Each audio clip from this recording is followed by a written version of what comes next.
Morning everyone, welcome back to my channel রিম্পাস ডায়েরিতে আপনাদের সকলকে অনেক অনেক স্বাগত জানাই। আশা করি সকলে ভালো আছেন। তো আজ আমি সকাল সকাল ভিডিওটা স্টার্ট করছি।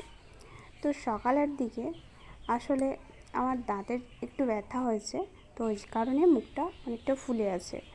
আর সকালের দেখো চারপাশের রিভিউটা একটু দেখিয়ে দিই। যেহেতু গ্রাম বাংলার পরিবেশ একদম শান্ত স্নিগ্ধ আর ছায়া ঘেরা মনোরম একটা পরিবেশ। আর দূরে ওই যে ধান ক্ষেত দেখা যাচ্ছে। তো এই হলো আমাদের চারপাশের রিভিউটা। তো যাই হোক, সকালবেলায় সুন্দর একটা রিভিউ দেখলে এমনি মনটা সারাদিন সুন্দর হয়ে যায়। তো সকাল সকাল মর্নিংটা গুড হলেও কিন্তু আমার ঘরের যে পরিস্থিতি সেটা কিন্তু একদমই ভালো না। তো ঘরেতে মানে এই পরপর কয়েকটা কাজঘর ছিল, আর কাজঘরেতে প্রত্যেকটা শাড়ি পরেছি আর সেভাবে গোছানো হয়নি, সব এলোমেলো করে ফেলে রেখেছি।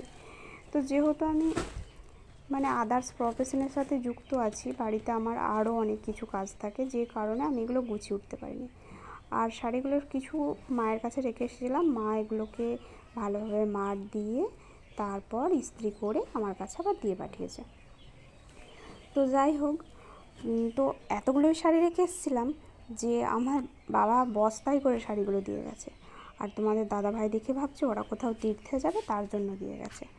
যাই হোক, সব শাড়ি এবার গোছাতে হবে। আর সকাল সকাল তো প্রত্যেকটা পরিবারেরই যারা মহিলা থাকেন তাদের তো সারাদিনের সকাল থেকে 2-3 বার চা হয়ে যায়। তবে কার হয় জানি না, আমার তো 2-3 বার চা হয়ে যায়।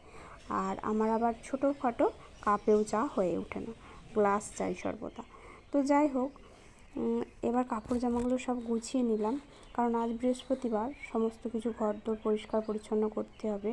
তাকগুলো অনেক অপরিষ্কার হয়েছিল, তো সমস্ত কিছু গুছিয়ে শাড়িগুলো ভাঁজ করে রাখলাম আলমারিতে ঢুকিয়ে দেবো বলে। আর এই যে দেখো, কয়েকটা সুতির শাড়ি, তার সাথে সাথে কয়েকটা তাঁতের শাড়ি। তো শাড়ি, ব্লাউজ এগুলো সব একদম পাট করে এবার আলমারিতে তুলে দেব। আর আমার ব্লগ ভালো লাগলে অবশ্যই চ্যানেলটা সাবস্ক্রাইব